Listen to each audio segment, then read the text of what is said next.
The following is a YouTube-based audio production, brought to you by J.E. Realize. Happy May the 1st, everyone! Birthdapril is not yet over, though, and though I posted a 10 movies video just yesterday, a passion project of mine is still being vetted, so... This is a fair deviation from the standard series I've made up to this point. Given what I said in my first 10 movies video, I don't like leaving a movie half-finished, I decided to go a different route, and I thought, why not make a series on movies I haven't watched in a long time and barely remember? After all, there are so many movies that I missed so much context of in the first viewing, only to notice them in the second. See Independence Day. So I could tally some of them up. At least the ones where I haven't watched them recently and might learn a few things on rewatch. So here's 10. Let's begin. Armageddon. I really wanted to put this movie on the list, but only now do I get to. Meteors. Large and largely benign, but then you send one to Earth and you really have a problem. This was the very first visual medium I ever watched featuring that as the premise. But I watched it in the early 2000s, and at someone else's place. And I missed the first few minutes of it.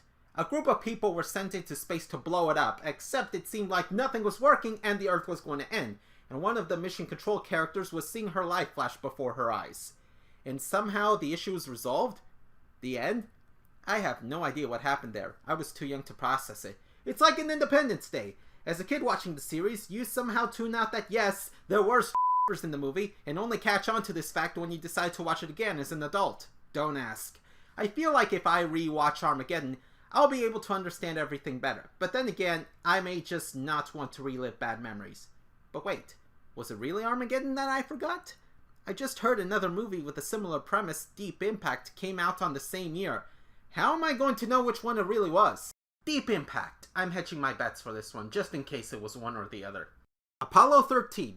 And this is why Apollo should have taken the page out of Microsoft's book and skipped 13. You know the story of Apollo 13, and this movie is a dramatic retelling of that. I know I watched this movie, I remember a few scenes, but there's definitely a lot of gaps. However, unlike previously, where these gaps made my memory of a story more dramatic, these gaps made my memory of Apollo 13's story less dramatic. Now that's an injustice. People could have died. Except that's always the case with space missions, so let's rephrase that to, people could have died where no man had died before. Did people die in space before? I'll have to get into that. A Bug's Life. I basically watched every Pixar movie up until 2010, and this movie is the one I remember the least. To be fair, the closest competition I'd give it is Finding Nemo, where I didn't learn about the alternate opening until The Simpsons talked about it. I hardly remember anything from this movie, which is odd because I do remember watching it, and more than once. Really? And I'm sure if I watch it again, it'll surprise me. But I'm not paying for Disney Plus just for one Pixar movie. Ants. Yes, this is how it's spelled. And yes, this is DreamWorks' answer to A Bug's Life. First off, let me say, what is with making male ants anything but drones? The Bee movie had the same problem. Well, that concludes my nitpick quota for the time being. I do remember it being about an ant who wanted to do something with his life, because the caste system. Of course it's the caste system. So he sneaks into another job he wasn't assigned to get that rush, and wait, this is the Bee movie. Well, I can at least say I don't remember much beyond that. Moving on before I get chastised. Rover Dangerfield. Let's go all the way back to, let's see, the early 2000s? Sounds like it. I was watching this movie on a Spanish language channel, which I would not recommend if the movie originated in English, about a dog who gets stuffed into a bag and thrown over the Hoover Dam. Okay. Come to think of it, it sounds like someone tried to creatively plagiarize All Dogs Go to Heaven with offing the protagonist like that. Not the heaven part, though. I mean, it feels like a knockoff of Disney animated movies. It sounds like I wouldn't enjoy watching it as an adult, but hey, why not? I'll take the plunge, just not to the Colorado, I'm not a mad lad. Honorable mention to Road to El Dorado, which I also watched around the same time, but considering I caught most of it again in college, it just escapes barely remembered territory. Freaky Friday. Wait, there's more than one? Well, I'll be. Let's go with the 2003 version. So this movie is about a body swap between parent and child, but unlike In Your Name, this fills up the whole plot of the movie. Awkward. Disney seems to have an affinity for body swaps. I can name 6 Disney TV series off the top of my head that did this, and all of them played it safe and were never brought up outside that one episode. This isn't just a problem with Disney, though. A lot of other shows also did this as an episodic plot, and the overall result is just that. Episodic. It's gotten to the point where I look for any deviation that makes me think, okay, at least they did that. Wait, I'm getting off topic. Something something cholesterol joke, something something rock star, something... I got nothing. Let's move on. The Princess Diaries. Oh boy, do I regret this. A long time ago, we're talking early 2000s, back when I lived in Tipton, the Veterans Memorial Center would sometimes have movie screening events. I recall only being there once, to watch Shrek. Different times. However, I had this idea. That being, how am I going to remember what I watched? I may as well buy a VHS copy so I can watch it again. It's already stupid if you're involving Shrek. It gets more stupid when I tell you I did this for every movie I hear about being screened at an event in the Veterans Memorial Center, even if I don't get to go there on the night. And that includes this. Remember how I told you I seemed to be gender neutral when I was a child?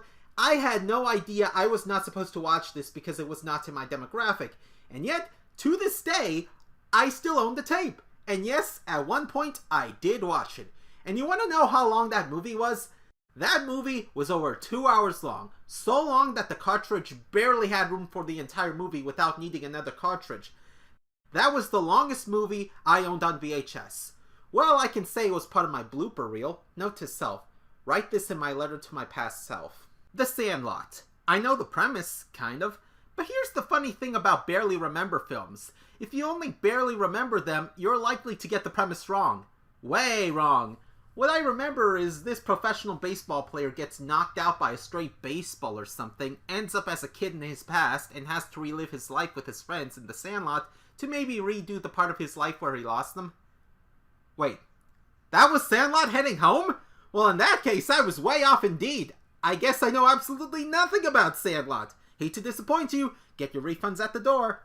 Three Ninjas. I really shouldn't put this last, but I have a reason to. But first, let me say this is about as cheesy a movie as you'd expect from the premise, although my memory of it is rather spotty.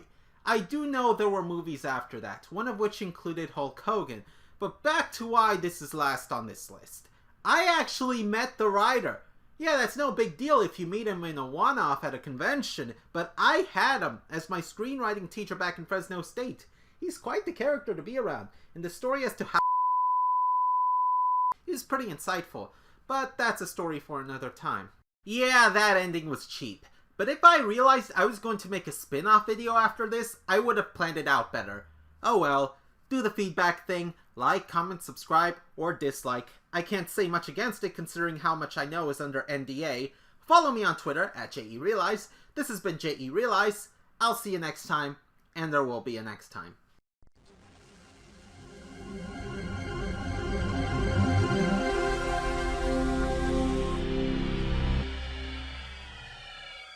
This concludes our YouTube-based audio production. I hope you enjoy, and I wish you farewell.